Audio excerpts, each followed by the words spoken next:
gracias por tu presencia en este lugar. Te pedimos, Señor, que nos acompañes, que nos bendigas, que nos ilumines. Te pedimos, Señor, que envíes tu Santo Espíritu para que nos acompañe en esta noche, para que podamos entender y comprender tu palabra, para que comprendiendo tu palabra también la podamos aplicar en nuestra vida. Espíritu Santo, fuente de luz, ilumínanos y guíanos. Espíritu Santo, fuente de luz, Ilumínanos y guíanos. del Padre, del Hijo y del Espíritu Santo. Amén.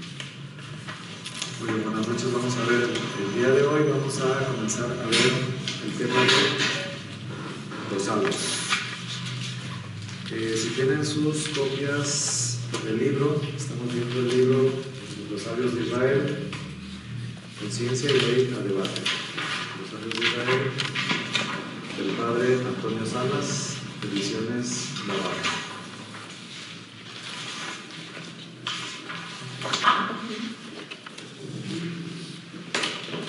Estamos en el tema de los salmos, estamos en la página 69.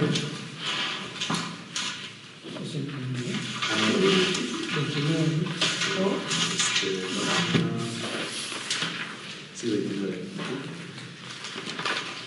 Dice los salmos, cómo complacer a Dios. Entonces, bueno, dice, todo semita tiene alma de poeta, nada extraña pues que el hombre bíblico tienda a expresar sus sentimientos a través de imágenes, simbolismos, algunos de vida como de colorido. Y es que el ritmo poético ayuda también a celebrar, sobre todo en los actos cúlticos, la obra creadora de Dios. Bien, vamos a ver entonces, los Salmos es un libro de 150 poemas, podemos decir así. Con los Salmos entramos a lo que se conoce como la lírica dentro de la Biblia. La lírica, bueno, pues es todos los textos que se refieren más como a poesía, ¿no? Se incluyen dentro de los libros sapienciales o dentro de este bloque de clases que estamos llevando a los libros sapienciales, pero es diferente, ¿no? O sea, es diferente a los libros que hemos visto, como Coelet, Sirácides, todos esos que hemos visto. ¿En qué se diferencia? Bueno, que estos son poemas, son cantos, es oración. Es difícil describir un salmo, ¿verdad? Porque, bueno, cada uno es especial, cada uno es diferente, pero bueno, podemos decir que entonces es una especie de poema, es una especie de cántico. Algunos se utilizaban en la liturgia, algunos no. Algunos son más como una oración personal, algunos son más como una oración colectiva. Entonces, bueno, pues es una combinación de todo eso, ¿verdad? Es una oración, pero también escrita en forma de poesía. No necesariamente porque rime, no necesariamente porque tenga esas terminaciones en forma de rima, pero sí la estructura, la forma, la métrica, el leerlo a veces en forma rítmica, sí le da ese carácter como de poesía. Entonces, a veces se ve más como una oración, a veces se ve más como un canto. Y bueno, pues ahorita que hablábamos de la oración, sí, es una escuela de oración. Los salmos es una escuela de oración. Tenemos 150 salmos en donde se ve plasmado el sentir del pueblo a lo largo de muchos años, a lo largo posiblemente de unos 800 años, en el que se ponen por escrito estos cánticos, estos poemas, esta poesía, y bueno, pues que expresan el sentir de un pueblo a lo largo de toda esta historia. Van a ser diferentes, tener diferentes sentidos, diferentes significados, dado que se escribió a lo largo de 800 años, pues va a expresar el sentir de este pueblo a lo largo de esa historia, ¿no? Aquí el libro nos dice que se comienza a escribir posiblemente a partir de los jueces, de la época de los jueces, después de la posesión de la tierra prometida, y hasta el judaísmo tardío, posiblemente la época de los macabeos, posiblemente el siglo II antes de Cristo. Entonces, es un periodo bastante largo, y por lo mismo, bueno, pues va a pasar diferentes etapas el pueblo de Israel en el que se va a ver envuelto y en el que van a ir componiendo, escribiendo todos estos textos. Como la mayoría de los libros, los salmos pues primero se van transmitiendo de manera oral, de generación en generación, y luego después ya se van poniendo por escrito.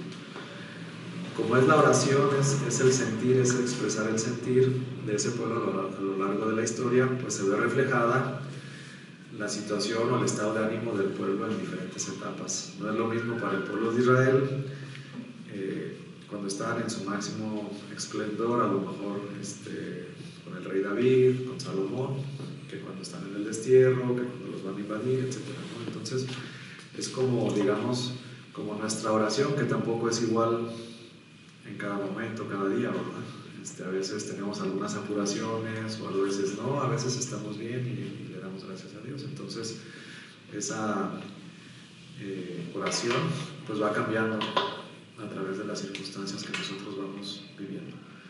Entonces también así, de esta manera, estos salmos por eso son tan diferentes, son únicos, cada uno es especial, pero en general va como recopilando todo ese sentir, todas esas formas de expresarse, ¿no?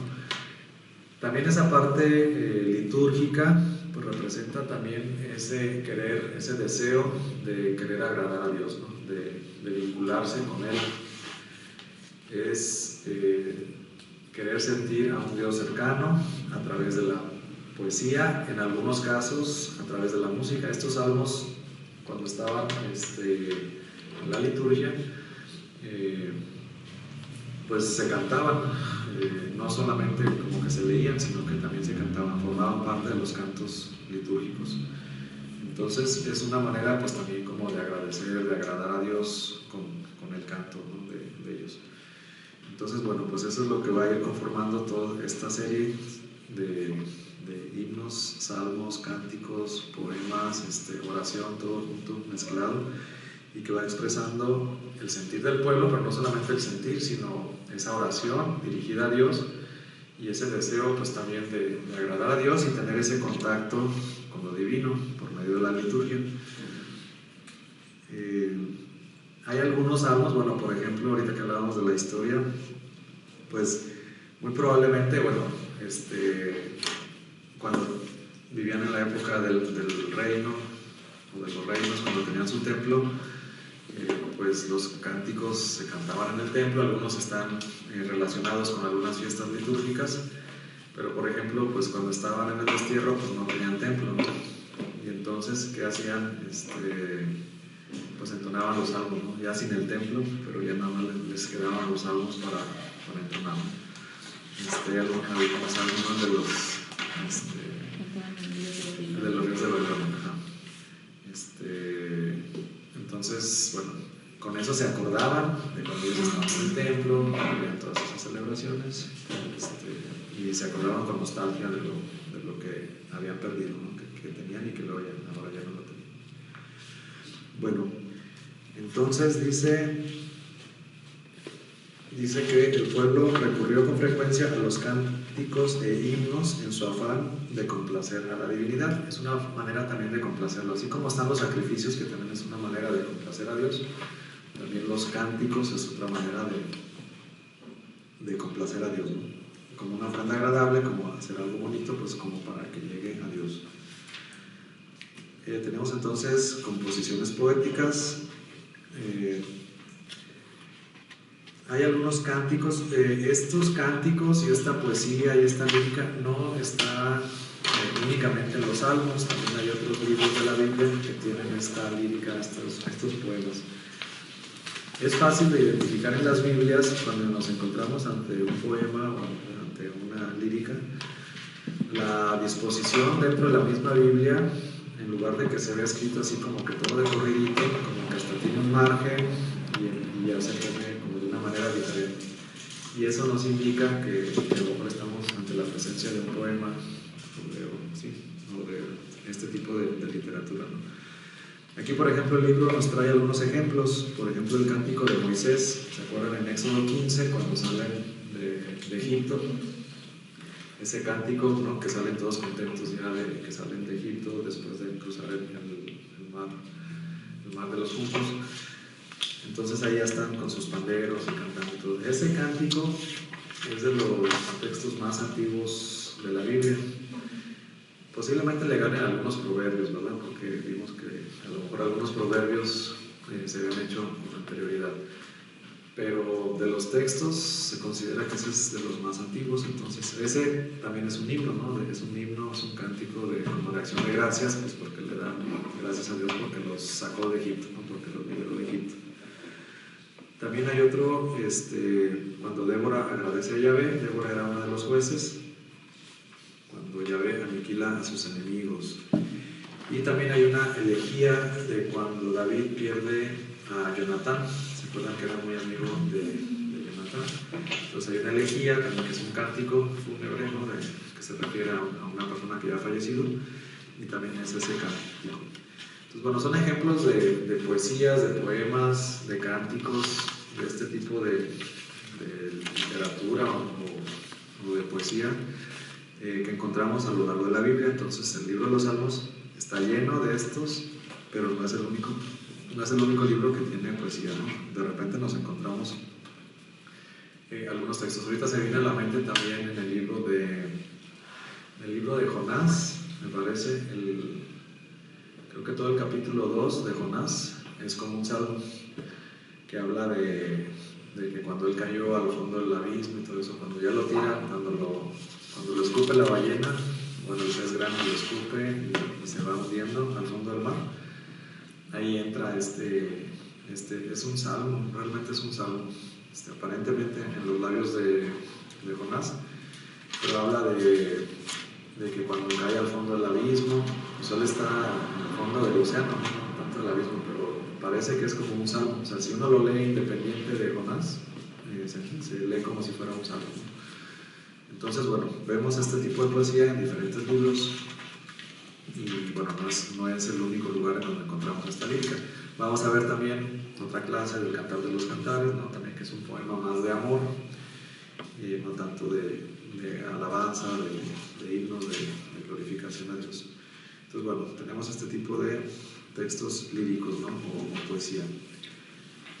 Bien, hasta aquí alguna duda, pregunta, comentario. Cántico de Zacarías también. El cántico de Zacarías.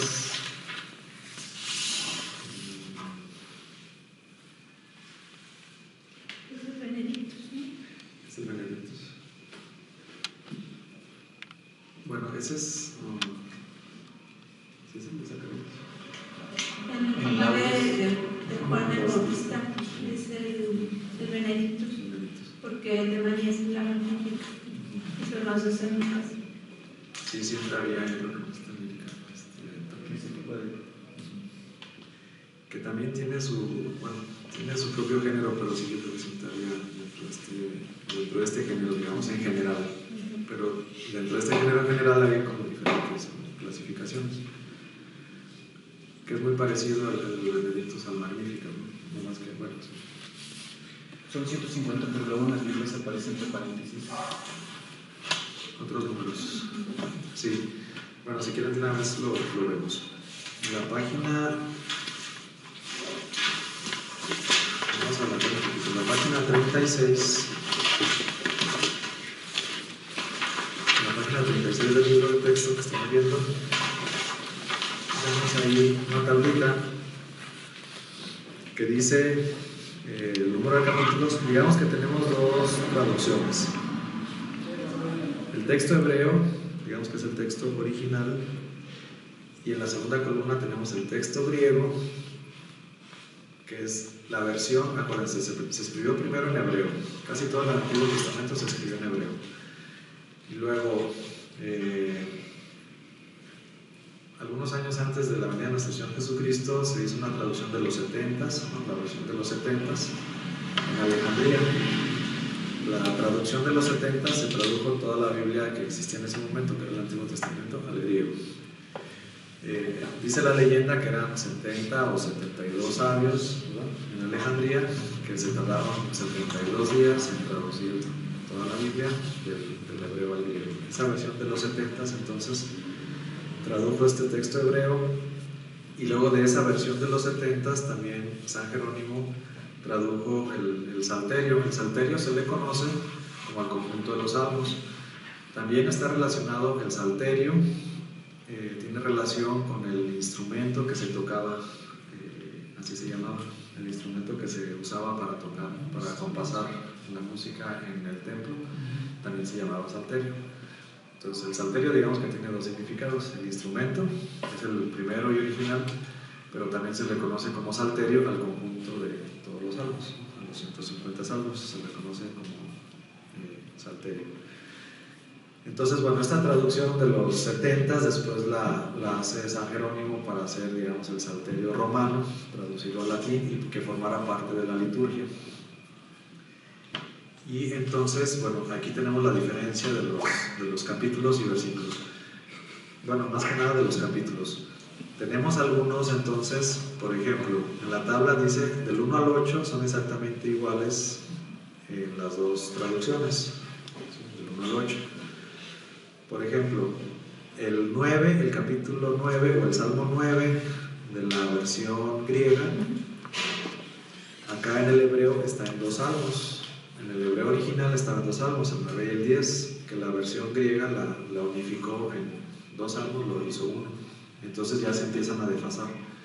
Casi siempre va a estar desfasado uno menos la versión griega que la versión en hebreo. Entonces, por ejemplo, del 11 al 113 equivalen al 10 al 112, va uno desfasado. Y entonces en nuestras Biblias tenemos el Salmo, por ejemplo, busquen el Salmo 11 en su Biblia.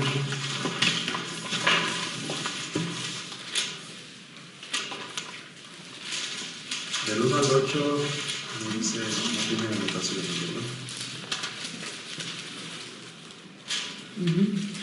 Pero ya del Salmo 11, y entre paréntesis en Biblia dice 10, ¿sí?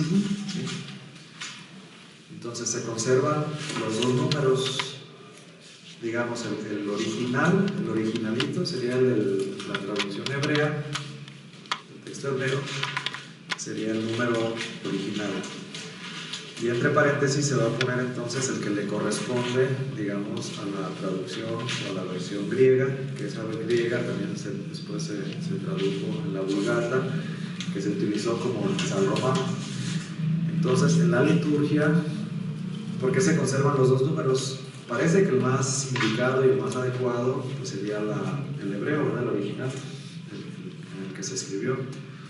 Sin embargo, desde el punto de vista litúrgico, el que se usa es el misal, digamos, el salterio romano, que tradujo San Jerónimo.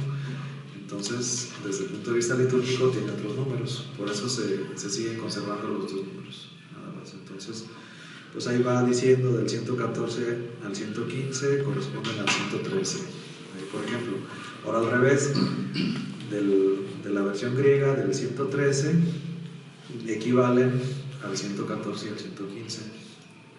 Igual, eran dos salmos originalmente, 114 y 115, y la versión griega también los unifica en el 113, etcétera, ¿no? Hasta que al final, si se fijan, los últimos otra vez se emparejan, el 148 al 150, esos últimos dos ya son como los primeros, otra vez ya el número es el mismo. Pero fuera del 1 al 8 y del 148 al 150 hay un desfase. Normalmente es de 1 y normalmente la versión griega es uno menor que el otro. ¿Sí? Entonces, bueno, es bueno saber eso para...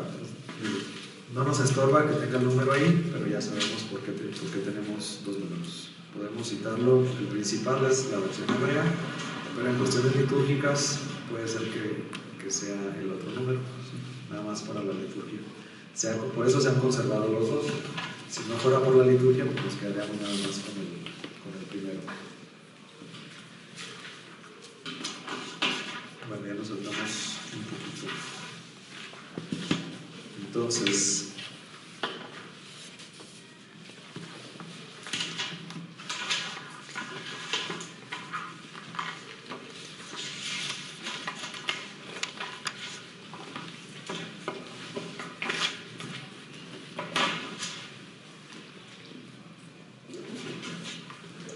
otra de las finalidades del salterio, como los cánticos en la liturgia, pues es activar o predisponer a la persona como para la oración, ¿no? Como cuando vamos a misa y escuchamos un canto bonito, ordenado, cantado, bien tocado, ¿no? Bien afinado, etcétera, pues como que nos dispone nuestra, así como cuando llegamos a un lugar que hay paz, que hay silencio, va disponiendo nuestra alma también para encontrarnos con el Señor. Entonces también una de las finalidades cuando se ejercía este cántico con carácter litúrgico, pues era como predisponer, o más bien disponer el alma pues para el encuentro con Dios, ¿no? Entonces la finalidad es disponernos, ¿no? a ese encuentro con Dios. Los que eran litúrgicos en el templo, pero también se podían cantar en otros lugares, o sea, no era de que exclusivamente, o sea, si se lo sabían, yo creo que se los iban aprendiendo, ¿no? Como nuestros cantos, se los iban aprendiendo y pues seguramente los cantaban en sus casas, en sus celebraciones, en sus fiestas, eran parte también de su cultura, ¿no? Dice aquí: el salterio expresa pues el sentir de aquel pueblo que, acosado por su angustia, anhelaba libertad, mas para conseguirla precisaba una excepcional ayuda de Dios. Tal es el objetivo principal de todos estos salmos, que la tradición cristiana sigue entonando con asiduidad.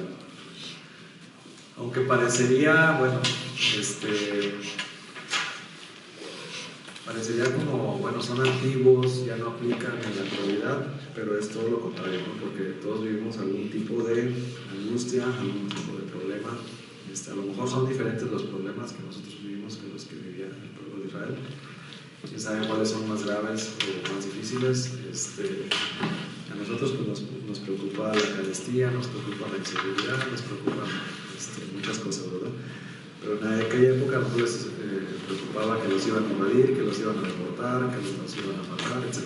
Entonces, quién sabe cuál sea más grave.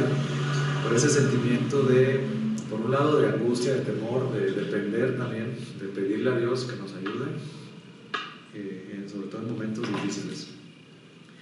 Y sin embargo llegan los cristianos y en lugar de desecharlo, ¿no? Pues al contrario, ¿no? Ellos en medio de sus persecuciones, en medio de, pues sí, la vida de los primeros cristianos fue muy difícil, ¿no? Se tenían que esconder para celebrar la misa, etc. Los apresaban, los mataban, los echaban a los leones, entonces también su vida era muy difícil. Entonces estos salmos, sobre todo los más lamentosos, dice Cris, los más angustiosos, pues les daban como cierta fortaleza, ¿no? De decir, en medio de la adversidad, pues seguir alabando y dándole gracias a Dios por todo lo que habían recibido. Bien, hay una clasificación como por etapas, hay en la página 30, lo dividen como en 5 libros, del capítulo 1 al 41, del 42 al 72, del 73 al 89, del 90 al 106 y del 107 al 150. Es una clasificación pues arbitraria, no nos dice mucho, simplemente lo dividen en 5 tomos, como simulando la Torah, ¿verdad? Simulando los primeros 5 libros de la ley. Pero pues son de temas diversos, porque también el orden en el que están no están como que agrupados por algún tema o alguna clasificación especial. Entonces es una clasificación muy aleatoria, muy que no nos dice nada. O sea, nos dice que existe y seguramente así los estudiaban, pero actualmente no nos dice mucho. Aquí dice entonces del periodo en el que se escribió, desde los jueces del siglo XI a.C. hasta el siglo II a.C. Desde el siglo XI a.C., en la época de los jueces, comenzaron a plasmar poéticamente las plegarias de la colectividad, y es casi seguro que su composición solo culminó en el judaísmo tardío, el siglo II a.C. Entonces, bueno, desde el XI hasta el segundo siglo. ¿Cuántos siglos son? Pues como 9, ¿verdad? 9 aproximadamente, bueno, en esa rango.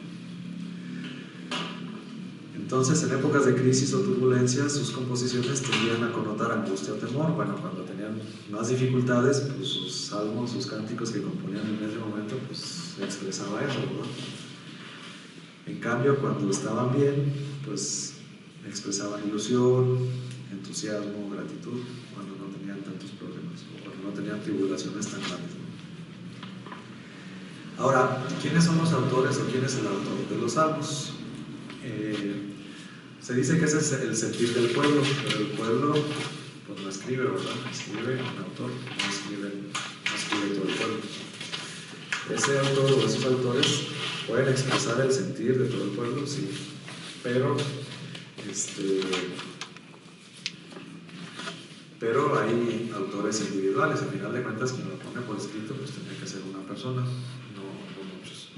Se le atribuyen a varias personas, pero ya sabemos que ese atribuirle a ciertas personas es a veces como artificial, ¿verdad? Porque teníamos lo que se conocía como la pseudonimia, que le atribuían la autoría de ciertos textos a ciertos personajes, a ciertas personas, pero no necesariamente que habían sido ellos, ¿no? Entonces se considera más bien que hay muchos autores y muy probablemente anónimos. Así como los proverbios dijimos que pues, podría haber muchos autores, posiblemente un autor por cada proverbio. Aquí podríamos decir que a lo mejor hay un autor por cada salmo, puede ser que a lo mejor sí. Realmente no se conocen los autores, no era común poner el nombre realmente del autor. Se atribuyen artificialmente, hay como bloques, ¿no? También se podrían clasificar, porque muchos de los salmos dicen, por ejemplo, Salmo de David. El Señor es mi pastor, nada me faltará, etc. Entonces, hay unos que se le atribuyen. Hay una lista de salmos que se le atribuyen a David. Acordémonos que David, bueno, pues tocaba el arpa, le gustaba la música y muy probablemente se compuso varios de los salmos. Pero no necesariamente todos los salmos. Acuérdense que el periodo de composición de todo el libro, de todo el Salterio, estamos hablando de 900 años. ¿Por qué? ¿Por qué se sabe? Bueno, pues por la forma de escribir, por los géneros literarios y por las épocas también, de las épocas de las que están hablando. A veces directa o indirectamente están hablando, se percibe el contexto histórico y entonces, bueno, pues se percibe un contexto histórico que es muy diferente de cuando se puso por escrito a cuando vivió el rey David. Entonces, pero sí hay una colección de salmos que se le atribuyen a David. Hay otros que se le atribuyen a Asaf. Dice quién era Asaf. Dice que fue convertido por David en custodia oficial del Arca de la Alianza y animador de la liturgia cultica. Entonces parece que era un personaje importante ahí de la liturgia en la época del rey David. Y pues se le atribuyen también muchos salmos a Asaf. Los hijos de Coré, también hay otros salmos que se le atribuyen a los hijos de Coré. Parece que eran el primo de Moisés. El primo de Moisés. Y posiblemente sí, a lo mejor algunos de sus descendientes eran los que se encargaban de estos coros. También tenemos salmos de Emán y Etán, salmos de Moisés y Salomón. A Salomón se le atribuyen sobre todo algunos salmos que se pueden considerar como sapienciales, ¿no? Porque a Salomón se le considera más que un cantante, se le considera un sabio. Entonces algunos salmos van a tener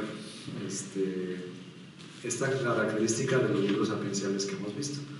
No todos los salmos son sapienciales, más bien son poquitos los salmos que son sapienciales. Sin embargo, los estamos viendo en este conjunto de todos los libros sapienciales. Hay un grupo de poquitos salmos que se les considera sapienciales, que tienen estas características, que hablan del principio de la retribución, que hablan del hombre justo, que hablan de todo este tipo de enseñanzas que hemos visto en los demás libros, pero a manera de canto, a manera de poesía, a manera de oración. Entonces se les conoce a esos como salmos sapienciales. Bueno, ¿cuál es el mensaje religioso? Entonces, ¿qué es lo que quiere dar a entender?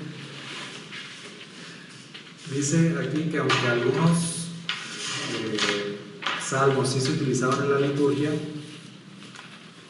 no todos los salmos, no todo el salterio es exclusivo del culto, no todos. Algunos sí es muy notorio que estaban dedicados al culto, pero no todos estaban dedicados para el culto. Dice aquí que pretende más bien estampar la inquietud religiosa del pueblo en el curso de la historia. Esa sería como la clave, ¿no? Trata de imprimir o de estampar la actitud religiosa del pueblo a lo largo de toda su historia. Ciertos salmos adoptan un tono de lamento y desencanto, como de angustia, como de desánimo. y otros derrochan ilusión y optimismo. Entonces, bueno, hay que ir identificando también como el tono en el que están escritos, ¿no? El estado de ánimo en el que están escritos. Dice aquí, resulta fascinante constatar cómo a través de la lírica sagrada casi puede seguirse la historia de la colectividad, pues en ella plasma sus obras y sus desvelos. A lo largo de los otros libros históricos y proféticos, nosotros vamos como que contemplando la historia del pueblo de Israel, y sin embargo a través de los salmos podemos observar esa misma historia, pero desde el punto de vista del pueblo, ¿no? O sea, lo que va sintiendo, lo que va experimentando el pueblo cuando va viviendo todos estos acontecimientos que vemos a la luz de los libros históricos.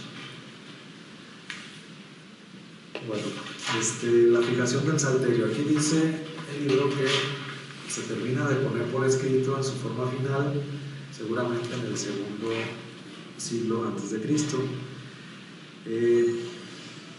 No tenemos un orden así que digas como lógico de por qué están así, por qué el 1 es el 1, el 2 es el 2, así la secuencia. No se nota como que o todos agrupados de un estilo, o de un tema, o de una época. No hay una agrupación así.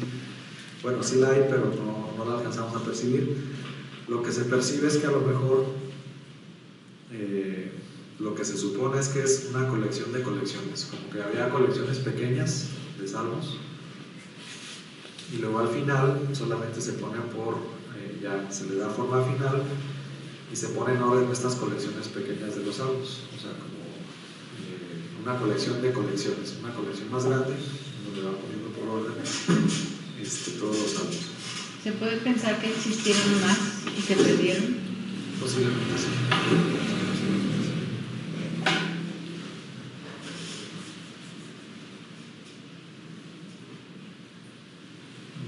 Dice aquí el salterio como recopilación de varias colecciones menores, cada una de las cuales se había de vincular con un poeta o periodo determinados.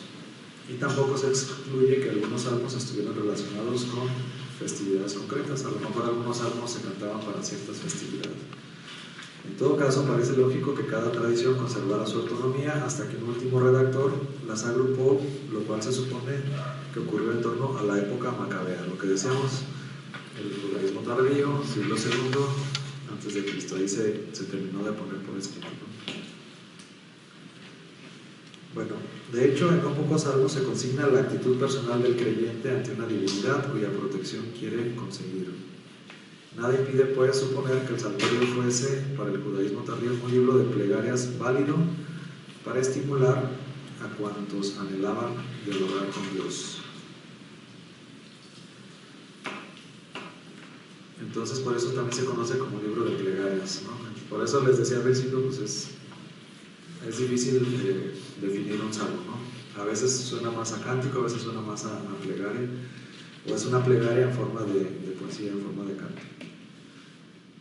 Es probable que bastantes salmos se conservaran durante siglos solo a través de la tradición oral.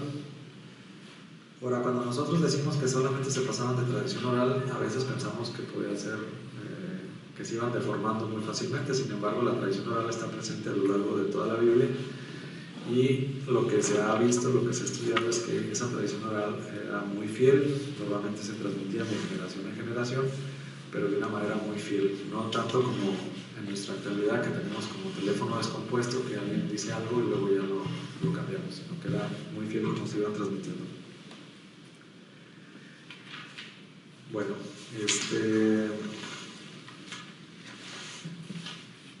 el contenido dice que cada salmo surgió en circunstancias históricamente religiosas de todo peculiares. Solo en una época bastante tardía se procedió a su recopilación. Y luego que en esos salmos se plasman sus más contrastadas vivencias. Se topan hecho con salmos donde cada creyente se desahoga con Dios, mientras en otros es la comunidad quien busca alivio a su situación. Hay unos salmos que están como en primera persona del singular, como que hablo yo, y hay otros salmos como que está en plural, como que nosotros, como que tu pueblo, etc. Entonces, aunque se dice que es el sentir, la expresión del pueblo, algunos los presenta el autor de manera individual y algunos los presenta el autor de manera colectiva, como pueblo, como colectividad. Bueno, creo que lo que más nos ayuda a conocer o esta parte que obviamente no vamos a alcanzar a leer todos los 150 salmos, son muchos y estudiarlos pues tampoco, ¿no? Quizás, bueno, podemos decir que cada salmo es único e irrepetible. Cada salmo está escrito por algún autor, posiblemente diferente que los otros autores. Podemos decir que cada salmo está escrito en una época determinada de la historia. Y hay ciertas características, o lo que sí nos puede ayudar un poco a entenderlos un poquito, es como clasificarlos como qué tipo de salmos son. Es quizás lo que nos puede ayudar un poquito a escuchar un salmo y decir, bueno, este salmo es de este tipo, o es de este, o es de este, ¿no? Quizás. Hay ciertas como formas o ciertas estructuras de cada uno de estos tipos de salmos, pero sobre todo la finalidad. Entonces, sí se pueden agrupar. Y eso creo que nos puede ayudar como a ubicar cada salmo, o si escuchamos un salmo en misa o en la liturgia o lo leemos, a lo mejor podemos decir, bueno, este es un salmo de este tipo, de esta clasificación. La clasificación aquí que nos presenta el autor, por ejemplo, tenemos salmos de alabanza, salmos de súplica, salmos de realeza, salmos de culto, salmos de sabiduría. Vamos a la página 38 del libro, y yo agregaría uno que él no tiene, pero que en la introducción de la Biblia de Jerusalén sí tiene, son los salmos de acción de gracias. Lo repito, salmos de alabanza, de súplica, de realeza, de culto, de sabiduría, y podríamos agregar otro de acción de gracias.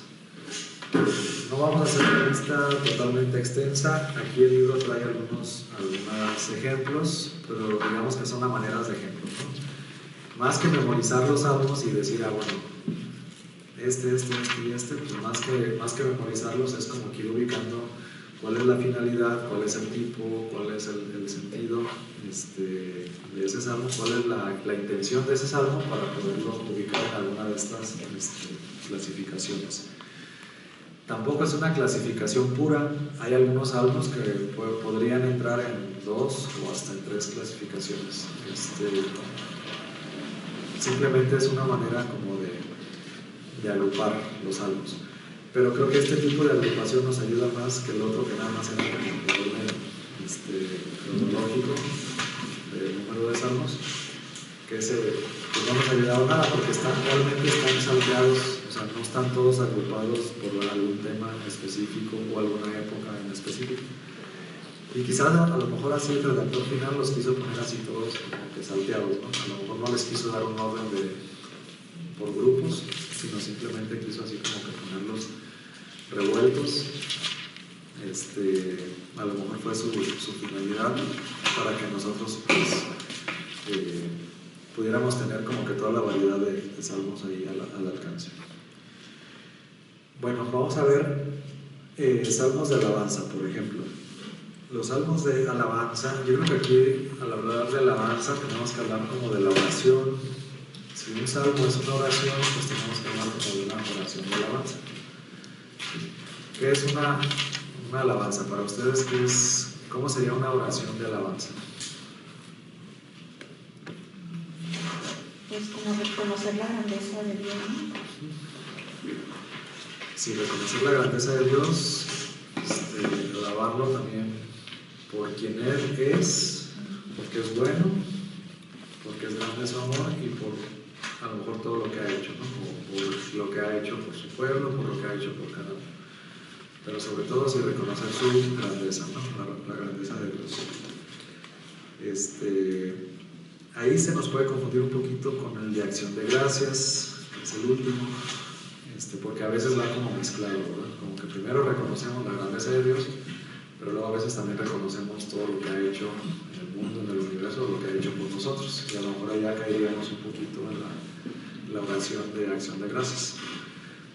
Bueno, ya nos metimos un poquito en la acción de gracias. La acción de gracias no es tanto resaltar la grandeza de Dios, la bondad de Dios, sino simplemente darle gracias por ciertas acciones puntuales, ¿no?, que ha hecho con el pueblo de Israel, o con la humanidad en general, o con el hombre en general, o conmigo en lo particular o en lo personal. Simplemente hacer una lista de todas las cosas por las que le doy gracias a Dios. A ver, como si hiciéramos una oración a vida, ¿de qué le damos gracias a Dios? Bueno, le damos gracias por la vida, por el sustento, por etcétera. Esa sería una acción de gracias, ¿no? Porque ya le estamos dando gracias por algo específico. Y en cambio la alabanza es, sí, alabarlo, glorificarlo por su presencia, por su bondad, por su magnificencia, por todo lo que Él es, no tanto por todo lo que ha hecho, sino más bien por lo que Él es. ¿El 8 sería de alabanza? El 8 aquí lo tienen clasificado como de alabanza, ahorita vamos a leerlo, ahorita lo leemos. Aquí el autor nos presenta como una pequeña estructurita. No es tan rígido, no es que todos necesariamente lo tienen que tener, pero digamos como una estructura. Primero presenta una introducción.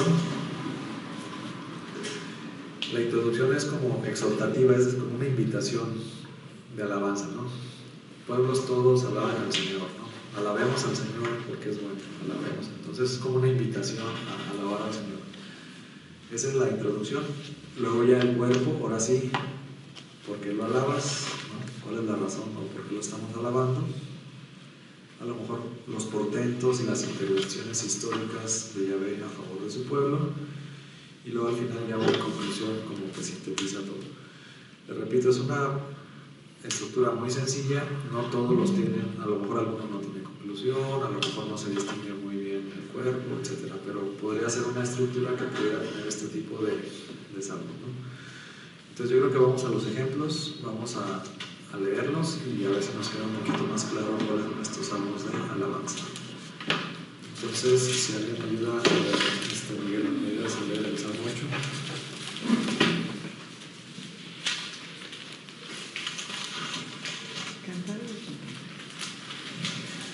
Yahvé, Señor nuestro, qué glorioso es tu nombre en toda la tierra. Tú que asientas tu majestad sobre los cielos, por boca de chiquillos, de niños de pecho, cimentas un baluarte frente a tus adversarios para acabar con enemigos y rebeldes. Cuando veo tu cielo, hechura de tus dedos, la luna y las estrellas que pusiste, ¿qué es el hombre para que te acuerdes de él, el hijo de Adán, para que de él te cuides? Apenas inferior a un Dios lo hiciste, coronándole de gloria y esplendor. Señor, lo hiciste de las obras de tus manos, todo lo pusiste bajo sus pies, ovejas y bueyes juntos, y hasta las bestias del campo, las aves del cielo, los peces del mar que circulan por las sendas de los mares. Yahvé, Señor nuestro, qué glorioso es tu nombre en toda la tierra. Muy bien, ¿sí le suena a la alabanza o no tanto? Sí. Sí. Creo que es famoso por esta frase de ¿qué es el hombre para que te acuerdes de él? ¿No? ¿Qué es el hombre para que te acuerdes de él? El hijo de Adán para que de él te acuerdes. Como que esta frase es la que más nos viene a la mente cuando mencionamos el Salmo 8. Quizás fíjense la introducción, ¿cuál sería? Primero nos saltamos esa parte del versículo 1 que dice: el maestro del coro, según la de Gad, salmo de David. Estas, si se fijan, son como instrucciones para el canto, ¿no? Del maestro del coro tal, según la, puntos suspensivos de Gad, salmo de David. O sea, se lo atribuyen supuestamente a David. Mi Biblia empieza en el 2. ¿Me robaron el 1 o qué pasa? No, es esto. Arribita. No tiene. Un parrafito en unas letras pequeñas. Arriba, ¿no? No, me lo han robado.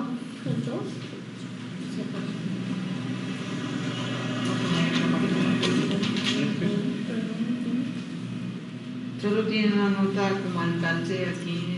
La página abajo. Esa es gloria de Dios y dignidad del hombre, nunca tanto como hoy día. ¿Qué traducción es? Los latinoamericanos. Ya ven. Les dieron menos versículos de los que...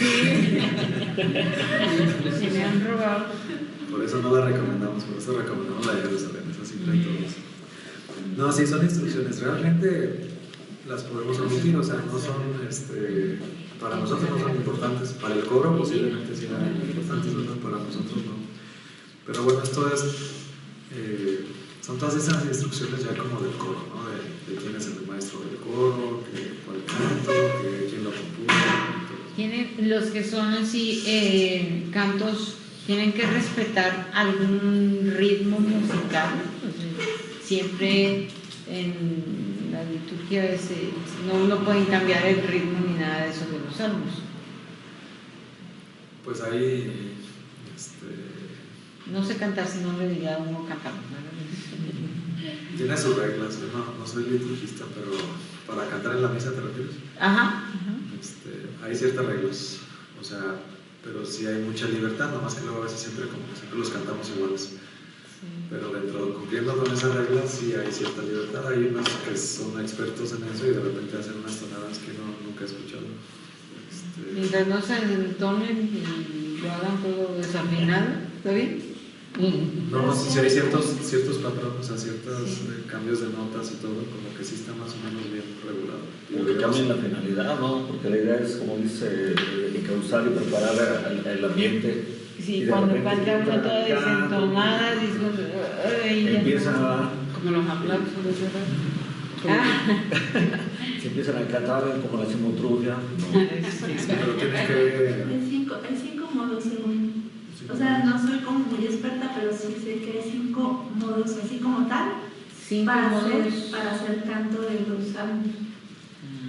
Sí tienes sus reglas, o sea, no es así nomás de que lo que se te ocurra, ¿no? O sea, sí hay ciertas al reglas. ritmo de rap, no. Pero no, obviamente no. También, tampoco se trata de buscar mucho la atención. Hay una misa creo que fue en Latinoamérica, no sé, salió una muchacha cantando así, cantaba padrísimo, pero así muy potente y muy fuerte la voz.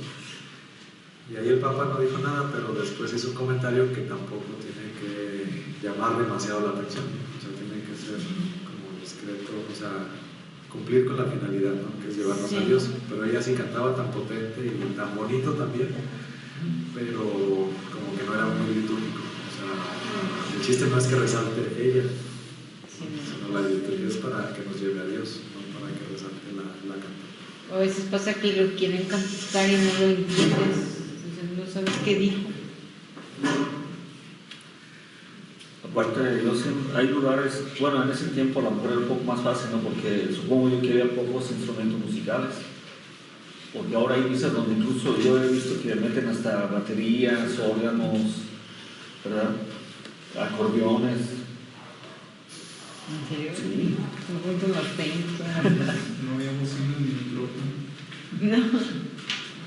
Bueno, entonces queda más o menos, bueno, ese es un ejemplo. Yahvé, Señor nuestro, qué glorioso es tu nombre en toda la tierra, podría ser como la introducción, ¿no? Es como para abrir, como un preámbulo, como para ir abriendo el camino, como para ir disponiendo a la persona, ¿no? Para alabar a Dios. Y luego ya lo que sigue, pues ya sería el cuerpo, ¿no? ¿Por qué lo alabamos? Porque Él asienta su majestad en los cielos, etcétera. Y luego eso del hombre, de quién es el hombre, para que te acuerdes, pues realmente está alabando a Dios porque ha creado al hombre, ¿no? Y al hombre lo ha creado apenas un poquito inferior a los ángeles. O sea, también está exaltando al hombre en general, pero en realidad está exaltando a Dios, porque Dios ha creado al hombre y apenas lo ha hecho un poquito inferior a los ángeles, ¿no? Así dice, apenas inferior a un Dios lo hiciste, coronado de gloria y esplendor. Señor, lo hiciste de las obras de tus manos, todo lo pusiste bajo tus pies. Bueno, en otras traducciones dice de los ángeles, ¿no? Pero bueno, como mortales, o sea, como que también exalta al hombre sin querer, pero obviamente reconoce la grandeza de Dios porque la ha creado en gloria. Bueno, vamos a ver el Salmo 103.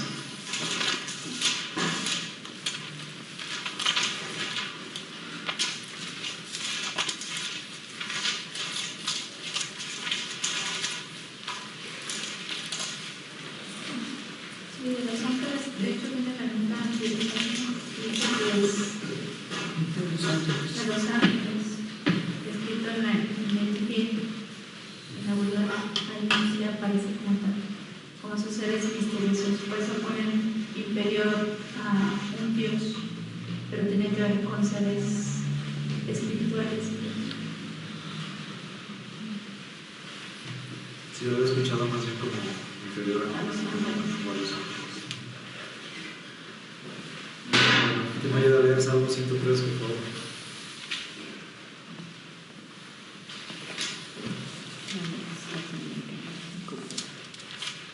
Bendice alma mía a Yahvé, en el fondo de mi ser, a su santo nombre.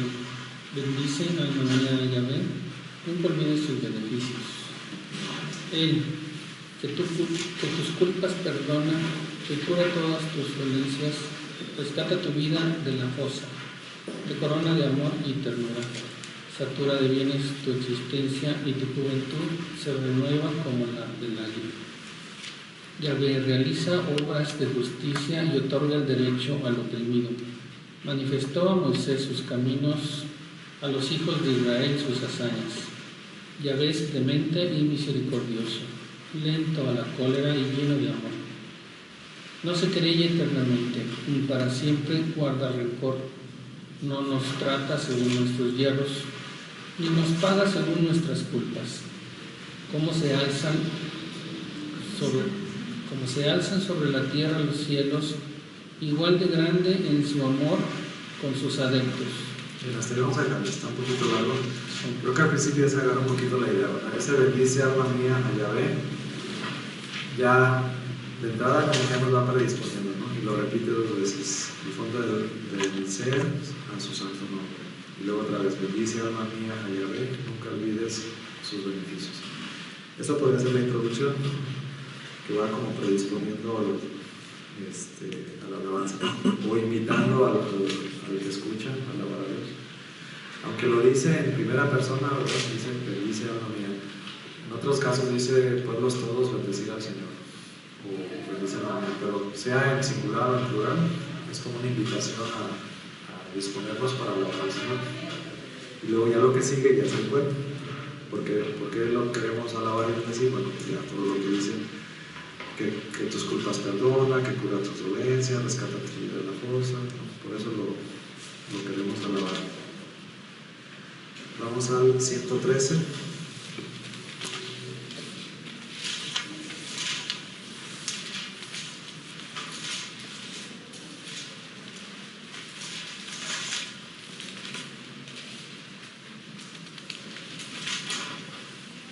¿Alguien diferente que lo lea? Pues si no me han robado ningún versículo. Puntos son Aleluya. los que te van a robar. Alaben servidores del Señor, alaben el nombre del Señor. Bendito sea el nombre del Señor, ahora y para siempre, desde donde sale el sol hasta su ocaso. Alabado sea el nombre del Señor. El Señor domina todas las naciones, su gloria está por encima de los cielos. ¿Quién es como el Señor nuestro Dios, que se sienta en las alturas, pero que se inclina para ver los cielos y la tierra? Al pobre lo recoge desde el polvo de la mugre, retira al desvalido, para darle un asiento entre los nobles, con los grandes de su pueblo, da un hogar a la mujer estéril, ahora feliz madre de sus hijos. Muy bien. ¿Cuál sería la introducción? Dice aleluya. Aleluya, pero también lo que sigue, ¿no? Alaben Alaben siempre el nombre servidores de del Yahvé, Señor. alaben el nombre de Yahvé, bendito el nombre de Yahvé desde ahora y por siempre. Pues puede ser que hasta el 3 también.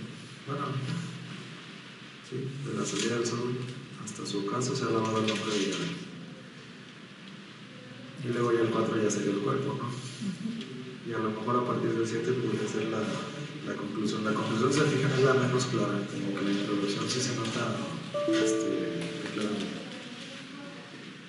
A ver, vamos al 117, que ese está bien cortito.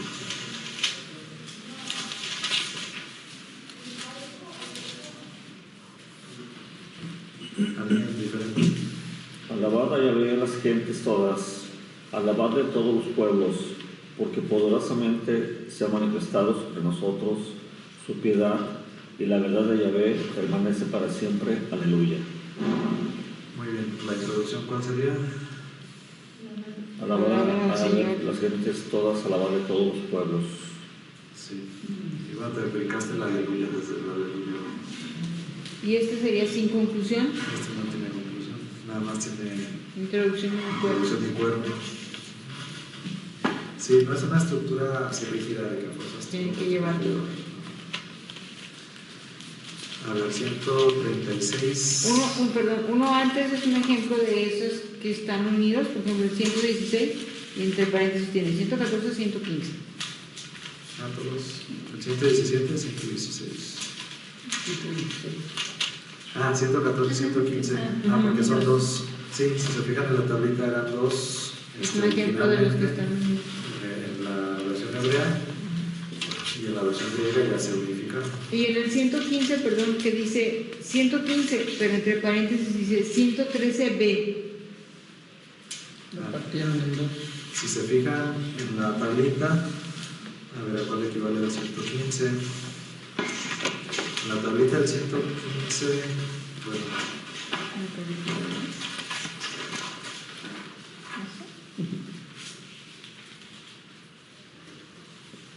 113A y 113B. Entonces el 113, ok. En el hebreo es el 114 y el 115, y en el griego nada más es el 113. Entonces digamos que sería el 113 la primera parte del 113 y luego 113 la segunda parte. Si la tablita les da el resumen de todo.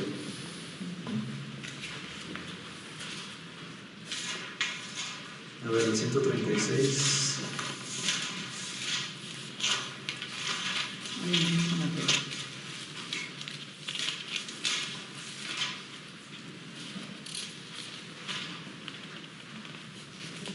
En lo que encontramos es el último libro del Antiguo Testamento, según la clasificación. En algunas Biblias sí. En algunas tienen los profetas y en otras tienen los apóstoles. Pues Por no, ejemplo, no es rigurosamente que fue lo último que se estudió. no, por ejemplo, yo acá en la de Jerusalén, después vienen los profetas. El acomodo es diferente. Aparte de que me roban los versículos, me entregan el sobre. ¿Qué le vamos a hacer? Vamos a hacer una cooperacha para que. La de Jerusalén se la revela mi esposo. Yo me sacrifico. Porque se la pedí. Y yo quiero esa. Cada quien su Biblia tiene que tener su nombre, tiene que tener su Biblia de estudio, y su Biblia de estudio, de preferencia pues que sea de estudio, que sea de ustedes. La Biblia también, cuando uno empieza a estudiar, uno como que le da miedo subrayarla y todo eso. Por eso no la he querido cambiar, porque ya la traigo toda. Sí. Yo también cuando empecé a estudiar me daba pena subrayarla y luego empecé así con lápiz, Aparte de completa, rayada, Sí. vale para nada. No, pero si es para estudio, bueno, es que su Biblia de estudio. Sí. No vayan a rayar la Biblia que está en el templo, ¿verdad? No, su Biblia la pueden rayar si es para estudios, la pueden subrayar, le pueden hacer notas. No es falta de respeto, no es nada. Sí se puede. Pierdan el respeto en ese sentido de la palabra, de subrayarla, marcarla, poner notas, lo que quieran. Si les sirve para acordarse de algo, para memorizar, para encontrar algo rápido, es válido. Pero que sea su Biblia de estudio y de preferencia la de Jerusalén para la de estudio. Bueno, ya van viendo las diferencias y luego las traducciones. O sea, cuando uno escucha una y escucha la otra vez, es decir, hay mucha diferencia de un texto a otro. Toda, o sea, como que sí es la más, que cambia más la latinoamericana. Todavía la del Peregrino está bien, no me gustan las notas al pie de página, pero la traducción sí. La Biblia de América me gustan mucho las notas al pie de página. La traducción está más sencilla, pero todavía está más similar. Pero bueno, sí, de preferencia la de Jerusalén. ¿Es igual en todos los estudios bíblicos? Siempre se recomienda. Digo, por el cambio que voy a hacer, pues vale la pena. Sí, no, No van a hacer ella. yo creo que en toda Latinoamérica. Ajá, y es que al final de cuentas cuando ese estudio, pues es la más apegada a los textos originales, por eso es que se pide más la de Jerusalén, porque se está más apegada a los originales. Sí, yo creo que en toda la habla hispana, yo creo que sí es la más recomendable. Sí, hay algunas otras, pero no son tan comunes, o sea, como que sí es la más recomendable por muchas razones. No es la única, pero sí es, en primera instancia, si pueden conseguir esa, mejor. Ok, 136. Martín. Estoy buscando a Martín. Te trataste de Martín. Sí, ha de estar atendiendo a alguien más. Aleluya. Dar gracias a Yahvé porque es bueno, porque es eterno su amor. Dar gracias al Dios de los dioses porque es eterno su amor. Dar gracias al Señor de los señores porque es eterno su amor. Al único que ha hecho maravillas porque es eterno su amor. Al que hizo el cielo con sabiduría porque es eterno su amor.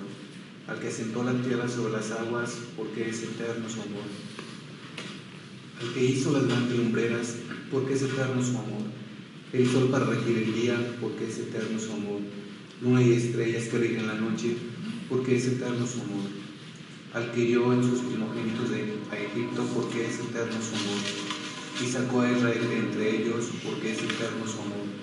Con mano fuerte y tenso brazo porque es eterno su amor. Al que partió en dos el mar de los juncos porque es eterno su amor. E hizo pasar por medio a Israel porque es eterno su amor. Bien, hasta ahí. Continúa un poquito más. Esa es la tónica, ¿verdad?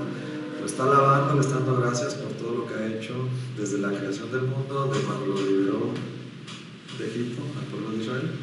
Entonces está haciendo como un compendio, como está agrupando todo, ¿no? Desde la creación se parece un poquito al Génesis, el relato de la creación, el primer relato de la creación, en donde menciona pues todo lo que ha creado, ¿no? La luna, las estrellas, toda la creación. Se puede confundir un poquito, se podría confundir con uno de acción de gracias, ¿verdad? Estas clasificaciones no son así como que científicas o tajantes de que no, este es este. O sea, si tú crees que es acción de gracias, bueno, pues acción de gracias. Simplemente es como para ir ubicando. Y es que también la alabanza hay un momento que también se puede confundir con la acción de gracias. Suena más alabanza por lo que Él es y también un poquito por lo que ha hecho en general por toda la humanidad y por el pueblo de Israel. Y parece que sí está siendo muy puntual por cuando lo sacó de Egipto, por todas las intervenciones a lo mejor gloriosas que ha tenido Dios a lo largo de la historia del pueblo de Israel. Pero bueno, si me la ponen como acción de gracias, ya se las pongo bien también. O sea, tampoco vamos a entrar así como que en discusión de que es alabanza, es que es acción de gracias. Pues no hay tanta diferencia, hay un momento en que se puede entrar la mano. Aquí la tiene como de alabanza y aparte este libro no tiene la de acción, o sea, no tiene la clasificación de acción de gracias. Pues, pero bueno, nos da una idea de alabar a Dios por lo que Él es y también un poquito por lo que ha hecho también, o sea, porque es bueno. O sea, siendo muy puristas tendría que ser nada más por lo que Él es, no por lo que Él hace. Ya por lo que Él hace, por lo que Él ha hecho, debería de ser como acción de gracias. Pero aquí va como de la mano, ¿no? Porque es bueno, porque es eterno su amor. A lo mejor la primera parte podría ser alabanza, pero luego ya cambia un poquito a dar gracias por todo lo que ha hecho, cómo ha intervenido a favor de su pueblo desde la creación. Bueno,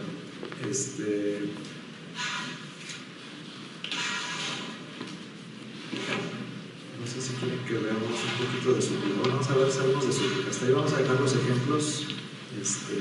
Creo que queda más o menos claro, ¿verdad? Lo que es la alabanza. Vamos a ver lo que es la súplica. Dice, en ella se vierten los lamentos de cuantos buscan en la religión alivio para sus dolencias. Entonces, estas de súplica, digamos que son de petición. Van a ser lamentosos, como dice Gris, la mayoría de ellos, porque bueno, le estás pidiendo por algo, ¿no? Por una situación difícil. Aquí también hay tres partes: la introducción, la introducción, que podría ser donde le pide ayuda, ¿no? Luego, en el cuerpo se buscan los argumentos. ¿Por qué me tiene que ayudar? Primero, Señor, te quiero pedir esto, o sí, donde se solicita la ayuda.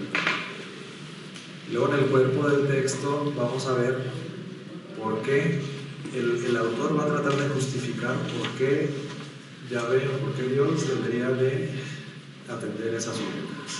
Lo va a tratar de dar argumentos, ¿no? Como siendo abogado, ayúdame, como si fuera Job, ¿no? Porque yo me he portado bien, porque yo he sido bueno. Y luego, ya la conclusión, tenía de costumbre el creyente a celebrar la magnanimidad divina, o sea, la grandeza de Dios, en tanto que reconoce su falta de naturaleza. A lo mejor él reconoce también su pecado, ¿no? Al final. Hay dos tipos de súplicas. Hay súplicas colectivas y hay súplicas individuales. Puede ser una petición a nivel personal, que yo pido por mi necesidad, por mi familia, por mi pueblo, por lo que yo estoy sufriendo, en primera persona del singular. Y hay súplicas colectivas que nosotros como comunidad, nosotros como país, como iglesia, como nación, le pedimos al Señor. Entonces, ¿cuál es la diferencia? Pues una está en singular y otra está en plural. Esa es la diferencia más clara, ¿no? Entonces, bueno, tenemos ahí algunos ejemplos de súplicas colectivas y algunos ejemplos de súplicas individuales. Ahora vamos a ver el Salmo 12, que lo tenemos como súplica colectiva.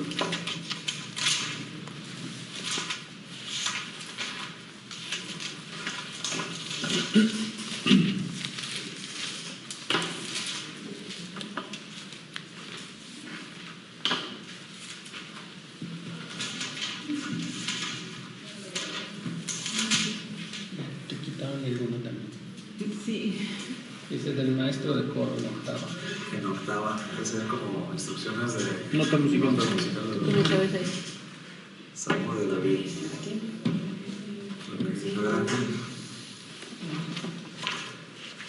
Sálvanos, Yahvé, que escasean los fieles, que desaparece la lealtad entre los humanos. Falsedades se dicen entre sí, con labios melosos y doblez de corazón. Acabe Yahvé con los labios melosos, con la lengua que profiere bravatas. Los que dicen, la lengua es nuestra fuerza, nuestros labios nos defienden. ¿Quién será nuestro amo? Por la opresión del humilde, por el gemido del pobre, me voy a levantar, dice Yahvé, a poner a salvo a quien lo ansía. Las palabras de Yahvé son palabras limpias, plata pura a ras de tierra, 7 veces purgada. Tú, Yahvé, nos guardarás, nos librarás de esa gente para siempre. Los malvados que nos rodean se irán, colmo de vileza entre los humanos. Ok, ¿está pidiendo algo? Sálvanos. ¿Salvación? ¿Y qué es lo que está pidiendo? Que se acaben los labios mentirosos, los melosos. Que acabe con los malos, de ese ¿verdad? corazón. Con los que profieren bravatas. Ajá. Entonces, bueno, la introducción sería al principio: sálvanos, Yahvé, que escasean los fieles, que desaparece la lealtad entre los hombres. Y luego ya viene el cuerpo, ¿no? Que sería como, ¿por qué debo de salvarnos? Falsedades se dicen entre sí, con labios melosos y dobles de corazón. Acabe Yahvé con labios melosos. Bueno, más o menos por ahí. Bueno, es una petición media rara, ¿verdad? Que acabe con los malvados. A veces hay imprecaciones, hay cosas que a lo mejor nos pueden llamar la atención como que no son tan comunes, como que incluso hasta desear el mal para los malvados, ¿verdad? Véngame de mis enemigos, descarga tu ira contra ellos. Casi así que no es. Sí, como vengativos, pero era un género literario que se llama imprecaciones. Bueno, es como reclamarle a Dios, y dentro de ese reclamo, pues es como desearle como el mal a los enemigos o a los que le hacen daño. A lo mejor a nosotros de repente no nos cuadra, ¿no? Porque no conocemos como un Dios vengativo, más bien tenemos un Dios amoroso.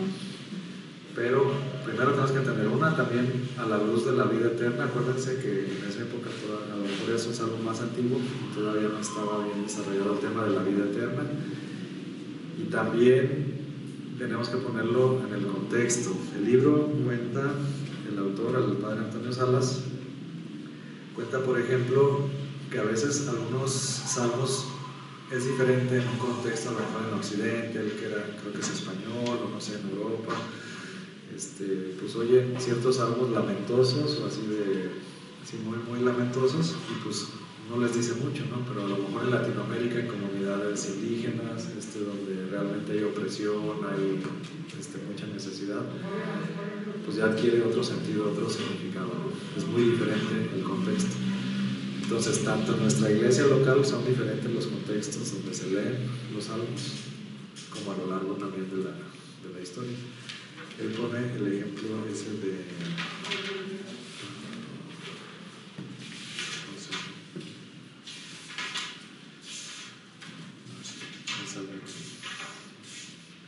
Dice: ¿hasta cuándo, Señor, triunfarán los malvados? ¿Hasta cuándo harán alardes? Hablarán con insolencia y se seguirán jactando.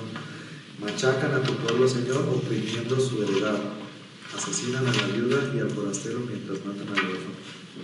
Es el que él dice que, bueno, pues a lo mejor él no le decía mucho, ¿no?, en Europa y todo eso, pero que una vez lo escuchó ese salmo en una comunidad indígena de Latinoamérica, y entonces como que hasta lo cantaban así como con un canto muy triste, ¿no?, muy lamentoso, pero con mucha fuerza y con mucha viveza por todo lo que sufren nuestros hermanos, ¿no?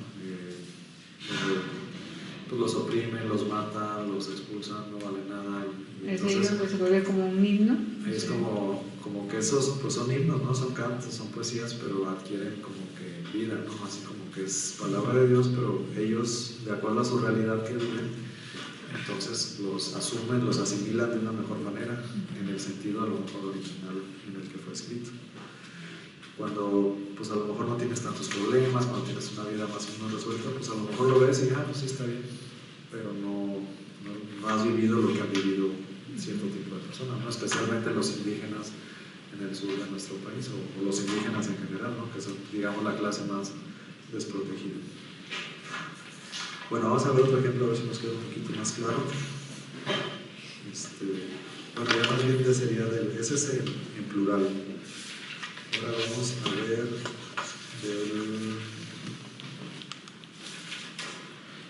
del singular, del individual. Tenemos el Salmo 5.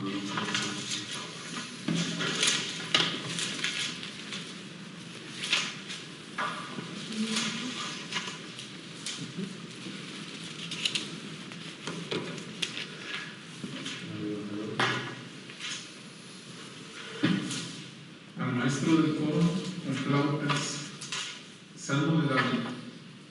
Señor, escucha mis palabras, atiende mi queja. Rey mío, Dios mío, oye mi grito de socorro, que a ti dirijo mi ruego. Señor, por la mañana escuchas mi súplica. De madrugada ante ti la presento y me quedo esperando. No eres un Dios que desee la maldad. En ti no encuentra refugio el malvado. No resisten tu mirada a los necios. Odias a los malhechores. Aniquilas a los mentirosos. Al cruel y al traidor, el Señor lo aborrece. Pero yo, por tu inmenso amor, acudiré a tu morada y me postraré venerándote en tu santuario. Señor, guíame con tu justicia porque tengo enemigos. Allana ante mí tu camino. No es su boca sincera. Hasta ahí.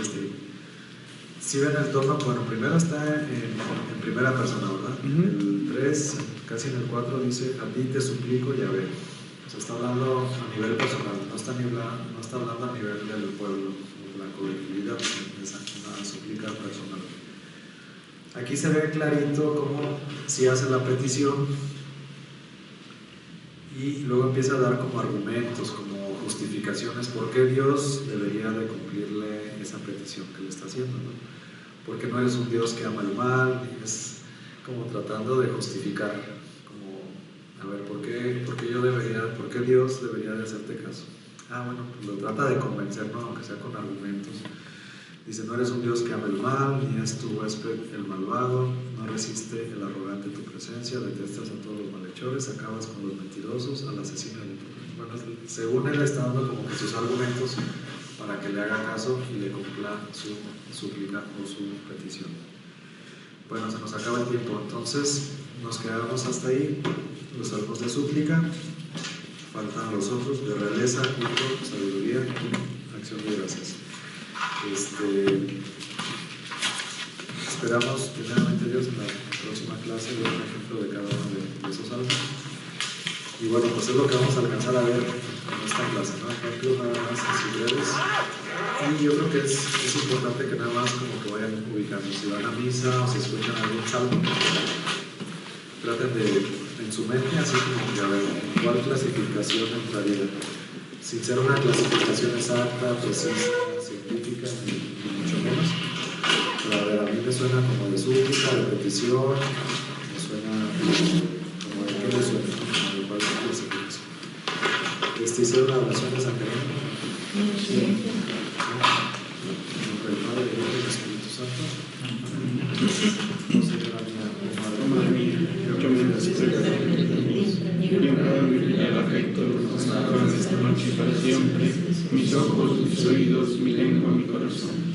En una palabra todo mi ser, ya que soy todo tuyo, Madre de bondad, guárdame y defiéndeme como cosa especial tuya. Amén. Dulce Madre, no te alejes, tu Hijo de nosotros no apartes.